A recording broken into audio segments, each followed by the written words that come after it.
Welcome to the Learning Pines YouTube. We hope this video helps.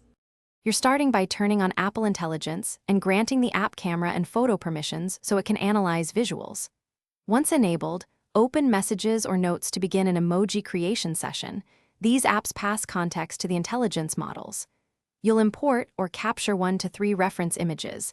This guides style, expression, and color. While you do that, make sure you're signed into your Apple ID so custom assets sync. This first step sets data and permissions correctly to generate consistent emoji output. You now craft the prompt for Apple Intelligence.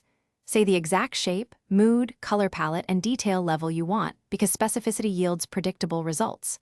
Once submitted, choose a style preset, cartoon, photorealistic, sticker, or minimal, and adjust sliders for line weight and color saturation. Then apply optional layers like glasses or hats and use face morphing to match expressions. You'll see 3 preview variants. Review each and pick the one closest to your goal. Then refine prompts or sliders to converge on the perfect base. To finish, export your chosen emoji as PNG or SVG at multiple scales, 1x, 2x, 3x, so it looks sharp across uses. Save to photos or files and add to your sticker pack or keyboard. Test the emoji in Messages and the system keyboard and make small adjustments to scale or transparency if you notice clipping. If the output isn't right, refine your prompt with clearer descriptors, replace reference images, or reset style sliders. A key troubleshooting tip: when colors shift, check color profile and retune the palette in the.